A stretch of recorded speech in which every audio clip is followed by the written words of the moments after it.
Salut à toi camarades, et bienvenue sur la vidéo de la Saint-Pierre d'Orselot, un des événements annuels du groupe scout Notre-Dame l'Aréal de Perpignan, qui regroupe anciens et plus jeunes pour la traditionnelle ascension du Canigou ayant lieu tous les mois de janvier. Un moment de partage et d'amitié mêlé à une sortie sportive, permettant aux plus jeunes de découvrir l'environnement de la montagne avec ses difficultés et ses imprévus. Voici les récits de la Saint-Pierre 2022.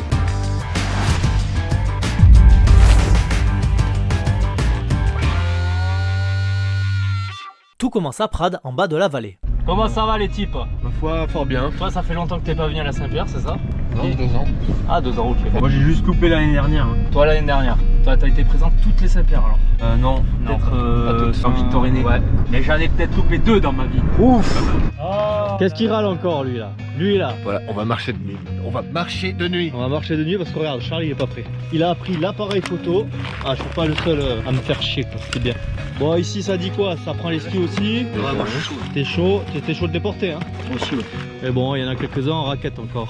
Mais je pense que ceux qui auront les skis, ils vont porter grave longtemps. On est au début du chemin et on est chargé là. Ça touche un peu les arbres des fois. Hein. Bon, déjà, on peut constater qu'on a un beau soleil. C'est pas ce qui nous arrange pour la neige ça, mais bon. Et là, Charlie, il est en chi. Nous sommes où? Au col des Volts. Au col des Volts. La montée était plutôt facile. Hein. Ça c'est pas vrai, ça c'est un gros menteur. Bon, on est content parce que quand même à partir d'ici on a possibilité de monter en ski. Donc ça déjà, toujours ça en moins sur le sac. On commence notre ascension en ski qu'à partir du col des Volts. Bon, comme chaque année j'ai envie de dire, il est rare que la neige soit présente plus en aval. On fait un passage par la Jasse des Cortalets, petit refuge tapi dans l'ombre qui nous offre un bel axe de vue plongeant sur Prades en contrebas.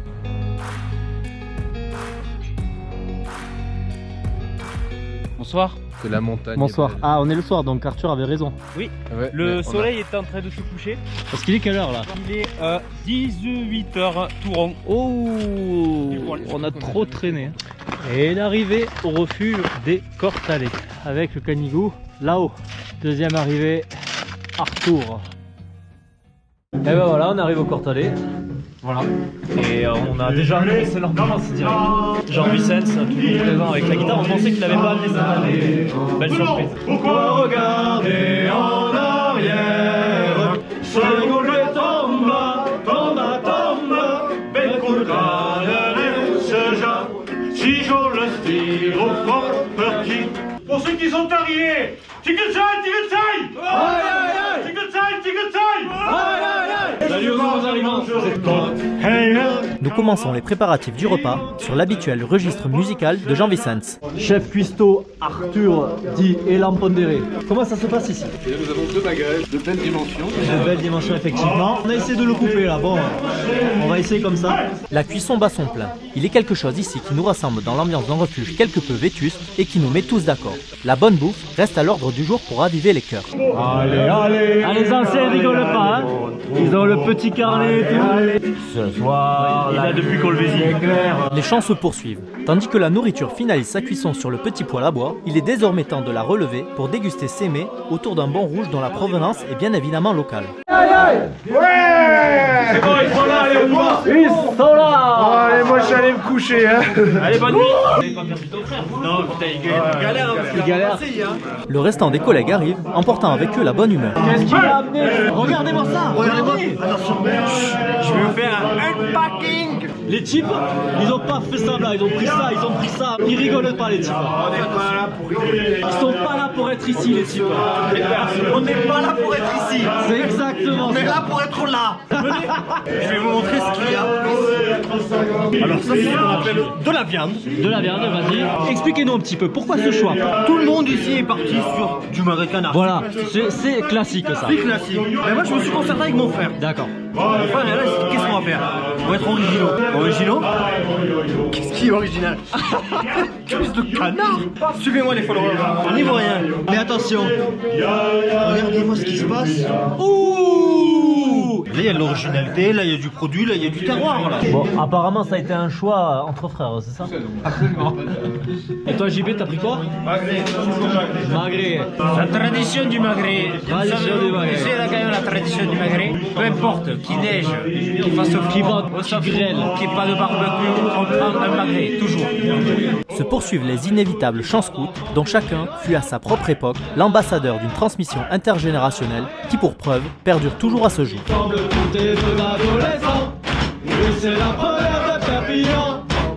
Ah, le cœur s'en bat, la jeunesse qui reprend. J'arrête là. Bien évidemment, tous issus d'une culture catalane bien ancrée, nous nous perdons également dans des chants plus folkloriques de notre région ou celle voisine.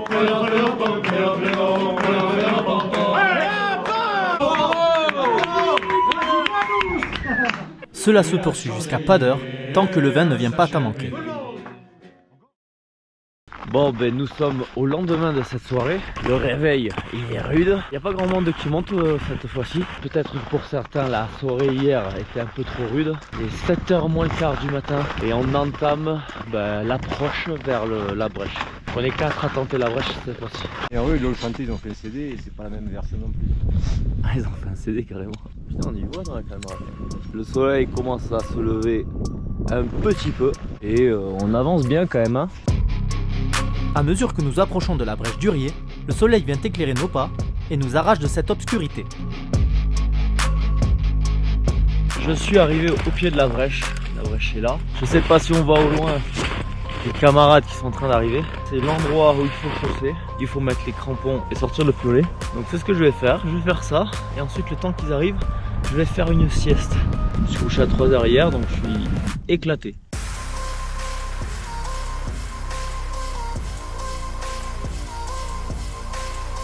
Les caractéristiques de la difficulté du couloir sont les suivantes. La brèche est côté PD Sup avec un engagement côté 2. Niveau équipement, on est sur du 2 et M3 pour la cotation mixte. Le dénivelé de la difficulté est de 170 mètres sur une pente en 45 degrés, puis 60 sur la fin.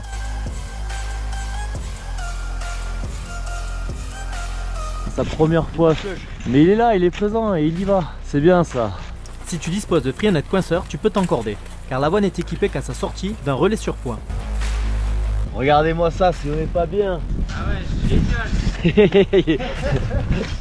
Charlie est là, Guillaume est là, Pierre il est parti depuis un moment. Le couloir est vraiment en condition, c'est cool, il est gelé donc ça tient bien. On arrive à poser bien comme il faut au piolet crampon. On y va tranquillou et on va bien y arriver. Et le staff, bien sûr, il est là. Inauguration parce que voilà, il est tout neuf et il fait la brèche d'Urier comme nous. Et oui. Ah, j'en chie, hein.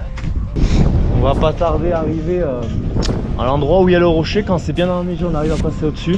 Si c'est pas assez enneigé, faut un peu escalader dessus. Et il y a le tunnel que je filmerai un jour. Il y a un petit passage secret qu'il faut connaître. Là, ça suit toujours derrière. On est toujours ok. Ça y est, là on est dans le crux, comme on dit. Donc là, c'est la partie difficile de la brèche. Le rocher à passer. Une fois qu'on a passé ça, on est bon. Il reste plus que ça, voilà. Il reste 3 mètres, on est arrivé. Allez, bravo les gars! On a un magnifique soleil là, regardez-moi ça. Ah ben voilà, hein. On y est quoi.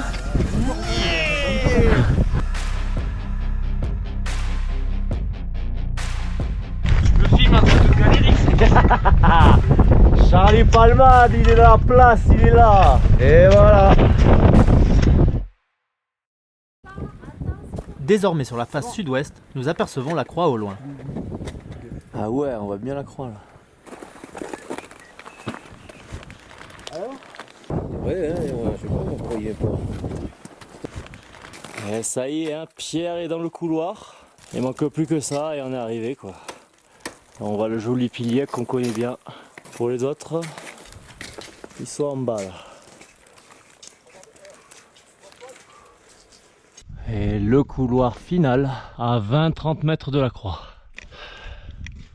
Avec une météo exceptionnelle. Un léger vent, tranquille, et un soleil de ouf. Il y a la neige. Béton, donc c'est bien pour monter en crampon piolet. Par contre, de l'autre côté en ski, ça va faire peur, je pense. Avec une cotation randonnée T5 et un engagement 2, la cheminée du Canigou est un des passages les plus empruntés. C'est une ascension assez facile, mais qu'il ne faut pas négliger, surtout qu'elle est la dernière des difficultés d'ascension et que la fatigue est alors bien présente.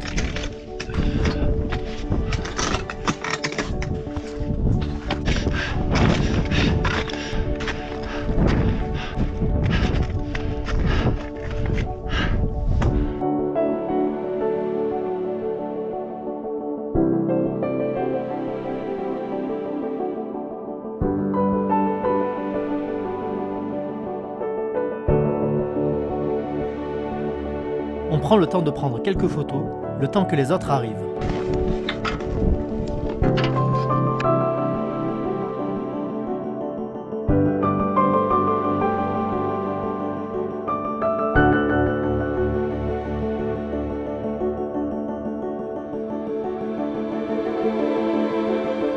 C'est trop beau, c'est trop beau. On y voit, mais wow, jusqu'à l'aude en fait. On voit la mer et tout. Là-bas avec le beau reflet de soleil. C'est la classe totale. Le chouka est là. Magnifique.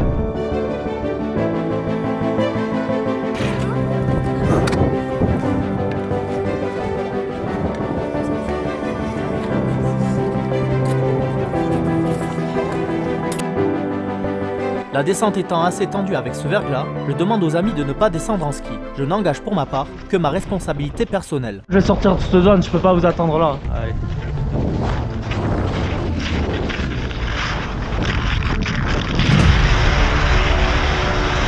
Nous prenons la décision de se retrouver au prochain endroit plat, puisqu'il me sera dangereux de ma part de les attendre en biais sur cette face glacée. Ils devront me rejoindre en crampons piolés en suivant l'arête. Ok. Ouais, là, il faut pas tomber là. Là, je me retrouve tout en bas là.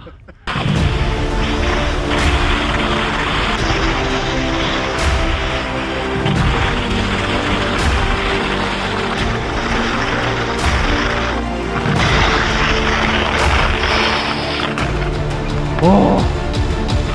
La pente étant moins raide, je décide de déchausser mes skis et de remonter en contre-haut sur l'arête bien plus plate.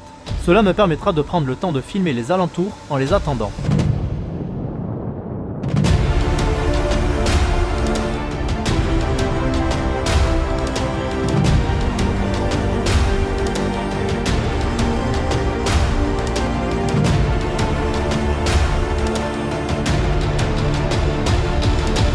Après une demi-heure d'attente sur cette arête, n'ayant pas le visuel direct sur le chemin en contrebas, je me demande s'ils ne seraient pas déjà passés sans que je puisse les apercevoir. Le réseau ne passant pas, je décide de descendre plus bas pour essayer de les apercevoir en direction du refuge.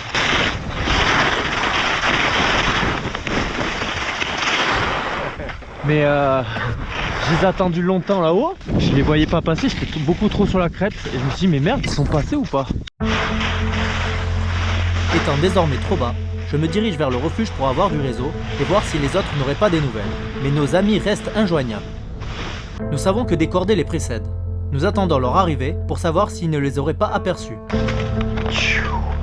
Bon, j'ai complètement perdu la trace de Charles et Guillaume. Je les ai attendus longtemps sur une arête là-haut là, mais comme je les ai pas vus passer, je me dis mais merde, peut-être ils sont passés. Alors je suis descendu, j'ai revu Pierre du coup, et bon, ça voulait dire qu'ils étaient encore derrière. À l'arrivée des cordées, ils nous disent les avoir effectivement aperçus derrière eux en train de descendre. Alors, nous pensons donc les revoir dans quelques instants. Mais une bonne demi-heure passe et nous recevons enfin des nouvelles de Charles, qui nous dit avoir chuté sur la face verglacée et qu'il a appelé les secours au vu des blessures qu'il a eues. 5 minutes après, les secours sont bien là. Cet incident nous rappelle que la montagne est dangereuse et que les risques sont bien réels. Dans cette immensité imposante, l'homme est si petit, il doit apprendre à comprendre la montagne, et avec un peu d'humilité, cette immensité nous acceptera. Elle nous laissera réaliser nos rêves en touchant les cimes du bout des doigts.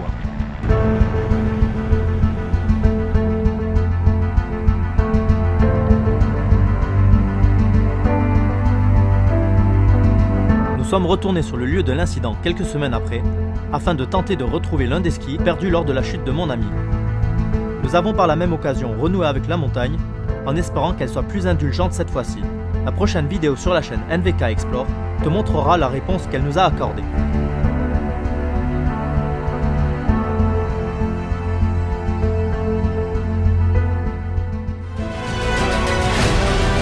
Les scouts ont besoin de vous pour leur projet. Si vous le pouvez, faites un don au nom de cette association forte de principes et de valeurs. Le groupe scout de La Réal compte sur vous. Fraternel, salut scout!